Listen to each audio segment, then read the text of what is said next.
Perfect. Good morning, and thank you for joining the Ontario Student Trustees Association here at Queen's Park for our press conference today. I would first like to thank MPP Stiles for working alongside our organization to make this press conference possible today. I would also like to thank our guests who are in attendance today and took time out of their busy schedules to be here. My name is Lindsay Keene. I'm a student trustee for the Kawartha Pine Ridge District School Board and Public Affairs Coordinator for OSTA-AECO. Our organization is the official representative of approximately 2 million students in Ontario education. As representatives of Ontario's next generation of leaders and changemakers, we work to ensure that student voice is heard at the provincial level. At this time, please welcome student trustee and president of OSTA-AECO, Amal Kayoum. Thank you, Lindsay. The primary stakeholders of Ontario's education are the students it's designed to support. All decisions made at the education sector, whether they're made at the school level, the board level, or the provincial level, must be made with the best interest of students in mind. Oftentimes, we come up with new initiatives meant to maximize student success, however, they don't fulfill their goals. This is why student input is absolutely essential within our education sector. Students partake in the education system for 14 years, attending class on a daily basis and living through the programming firsthand. It's on this basis that OSTA-AECO is very excited to unveil the OSTA-AECO's vision document, our students' vision for education. This document serves two purposes. First, it's a long-term strategic plan for our organization, outlining key pillars that OSTA-AECO as an organization will be advocating on in the coming years. Secondly, it also serves as an outline for all education decision makers within Ontario, for them to understand the modern day realities that students face using the 35 recommendations put forward in this report. These are the modern day realities that students face and the changes that they want to see.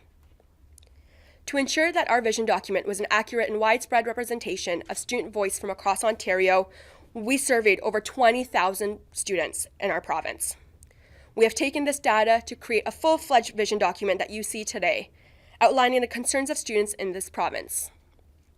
Using this recently collected data, we determined 6 key pillars listed in our vision document, which OSTA-AECO's policy coordinator, Amin Ali, will be outlining for you this morning. Thank you so much, Amal. Public education is one of the few tools that society has to lift communities up, level the playing field, and give everyone a fair shot at success. To maintain it, we need to constantly improve it. And the student's vision for education lays out a broad, bold, and ambitious roadmap to do just that.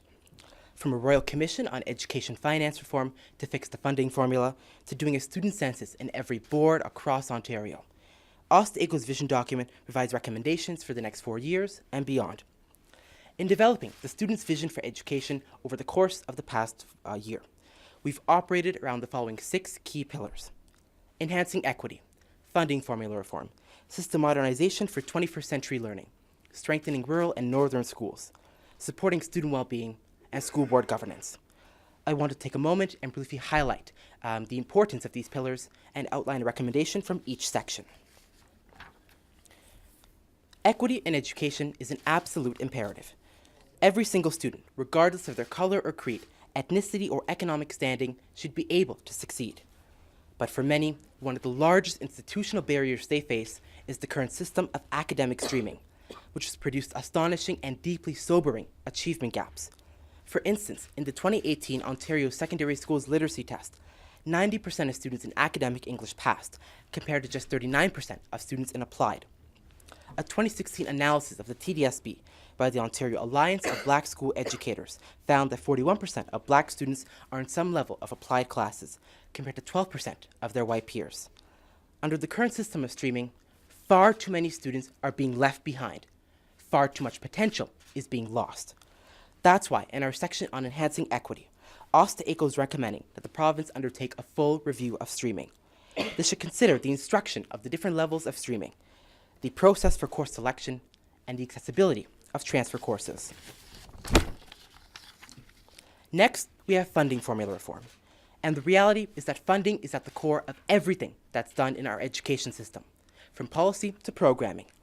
In recent years, we've learned about the true extent of a school repair backlog that has gone from $5.6 billion in 2002 to a staggering $15.9 billion in 2017.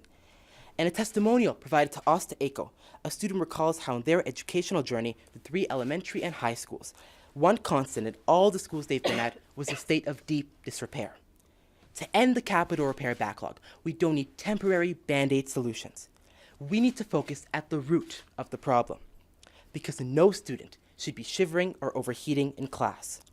That's why on funding formula reform, OSTA-AECO is joining economist Hugh Mackenzie in recommending that the Government of Ontario enact a standard of good repair to the School Renewal and Operations Grant.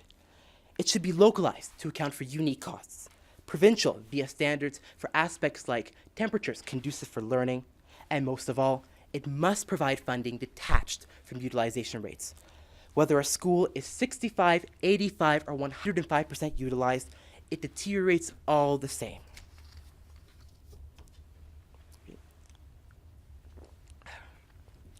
Our next pillar on rural and northern education underscores the reality that geographic circumstances are what define and differentiate schools, and that geographic circumstances should never interfere with the education of any student, regardless of whether they live in Toronto, Tilbury, or Timmins.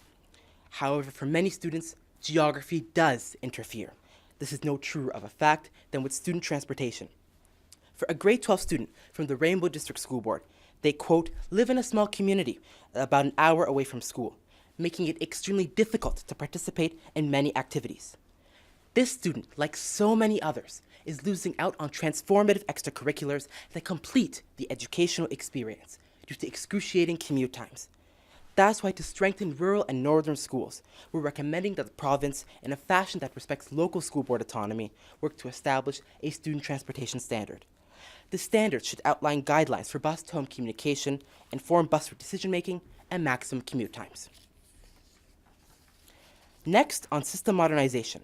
Despite being 2 decades into the 21st century, in many ways, Ontario's education system remains stuck in the past. One area of significant importance that remains fairly outdated is Ontario's system of standardized testing. From heightened levels of anxiety to increased technology in the classroom, so much has changed since 1996. However, methods of standardized testing have not. When studying for EQAO, students spend far too much time learning to the test as opposed to studying core concepts covered in class. From a student from the Renfrew County District School Board, quote, EQAO does not accurately represent a student's full understanding of course content. It is frankly unfair to have a test using lingo and terms students have never been exposed to go towards our final grade. Today's schools must be built for today's world. That's why, in our section on system modernization for 21st century learning, OSTA-AECO is recommending that the Government of Ontario remove the grade 10 OSSLT as a graduation requirement, and that grade 9 EQAO results not be incorporated into a student's final grade. And finally, on supporting student well-being, this comes down to a core operating premise for education. Student achievement will not happen without student well-being. A key aspect of well-being is student nutrition. At the end of the day, nobody can excel at school on an empty stomach. In 2015, over 500,000 Ontarians visited a food bank, and over 33% of them were students. As income stagnation, inequality, and poverty continue to rise across Ontario, students are relying increasingly heavily on student nutrition programs. A current student from the District School Board of Niagara tells OSTA-AECO, quote, poverty rates are rising where I live, and because of this, my schools had to begin a lunch program to ensure students are eating. I know we don't receive any money for this program, so I worry that soon they will cancel it and many students will be hungry and unable to focus in their afternoon classes. Student nutrition is a key factor to unlocking universal student well-being and, by extension, universal student success. That's why, in our section on student well-being, OSTA-AECO is recommending that the Government of Ontario develop a plan to ensure every one of Ontario's schools has some form of a student nutrition program. We're also recommending that the socioeconomic factors for these programs be updated to include modern realities like housing stability. And with that, I'll pass it back over to Amal. Thank you so much. Our vision document also focuses on recently announced changes within our education system. Very recently, it has been announced that average class sizes in the secondary panel will be increased from 22 students to 28. Through our consultations, OSTA-AECO has heard firsthand about the struggles students face while trying to learn in a crowded classroom. A student from the Toronto District School Board tells us, my grade 10 academic math class had nearly 35 kids. which meant my teacher had very little time to give me the one-on-one extra help I needed to succeed. I really struggled in the course, which led me to switch to applied math and closed off some post-secondary pathways for me. Like many students across this province, this student did not receive the much-needed support they needed to succeed. Whether you were trying to learn quadratic functions in your math class, trying to understand Shakespeare in your English class, or working to repair a car in your audit class, the number of students in your class and the support you receive from a teacher is the difference between a disappointing or successful student experience. Consequently, OSTA-AECO is recommending that the provincial government maintain secondary class sizes at 22 students. Another recently announced change to the education system includes the new mandate for all secondary students to have to complete 4 e-learning courses in order to graduate high school. In OSTA-AECO student survey, students were asked to rate the quality of their e-learning courses in comparison to the courses learned in an in-person classroom on a scale from 1 to 5. 75% of students gave a rate between a 1 to 3. A student from the Peterborough, Victoria, Northumberland, Clarington Catholic District School Board tells us, quote, "I have taken 3 online courses throughout my high school career. I find that the information I learned from an online course to be much harder to retain than that learned in an in-person class, as the content is fast-paced, has little interaction with classmates or teachers, and is often independently sourced and examined. I'm also a person who prefers to discuss concepts within a classroom community while building relationships with peers, and I am unable to do these things while in an online course." It is important to remember that e-learning is a relatively new method of student learning, and it's been evolving over the past few years. However, there's very limited data at the provincial level which asks students how they feel about e-learning here in Ontario. With that being said, OSTA-AECO is very excited to announce that along with the launch of our vision document, we are also launching a survey asking students about e-learning for students in grades 8 to 12. We're asking students who have taken e-learning about their experience, what they liked, what barriers they may have faced, and what they would like to see changed. But we're also asking students who haven't taken e-learning, because it's important to remember that e-learning up until now has been a voluntary method of learning for students to choose. For students who haven't taken e-learning, we want to ask them why and what may have been stopping them. So this survey is open from today until June 28th for all students to provide input on e-learning, and OSTA-AECO looks forward to releasing this data collected next academic year. After consulting with the primary stakeholders of Ontario's education system, the students, OSTA-AECO is very proud to lay out a long-term strategic plan containing 35 recommendations for the Ontario decision makers to consider. Throughout this process, OSTA-AECO has found astonishing results to our surveys, indicating a variety of areas students want to see change in for the betterment of their education system. We have only grazed the surface here today, and so I really recommend that everyone go online to our website, osta-aeco.org, and read the entire Students' Vision for Education. Ultimately, the concerns we've outlined here today unite students of all backgrounds: public and Catholic schools, small and large communities, rural and urban boards. We're hearing that there are significant challenges in our education system. We're hearing that there are gaps between the vision created by the decision makers in this province and the reality experienced by students in classrooms. And we're hearing that students want, need, and deserve change. We've heard our peers, and now it's time for Ontario to act. I would like to once again thank everyone who has helped ensure that the Students' Vision for Education became a reality, and for being champions of students' voices here in Ontario. And with that, I'd be happy to take any questions you may have. Thank you. Can you talk a little bit about what you're hearing now from students, given that a lot of them, we're hearing of being called down to the gym and then they have to go and reselect all their courses given the larger class sizes? What kind of things are you hearing from students? So what we've heard, depending on what school board students are in, because right now it changes board to board, depending on how many layoff notices they're giving, it's up depending, again, what school they're in, students are being asked to change courses, depending on the specialized courses still being offered at schools with these layoffs. And so it's really dependent school by school, but we do know there are students who are going down, like you said, to the gym, to the library, to re-choose courses because their specialized course, whether it's an auto class or a specialized art course or a law course, they are being asked to reevaluate their course options for next year. Are those typically the courses they're losing? Those tend to be the courses we lose with larger class sizes because they are specialized courses. So personally, I'm in a law class with about last year my class was only about 15 to 20 students. And again, those are classes we were losing firsthand. Technologies courses tend to be less than 20 students for safety reasons. Sometimes those are the courses that we're losing, and it's up to a board to decide what courses they'd like to provide, but it's definitely dependent on the funding that's provided for class sizes by the ministry.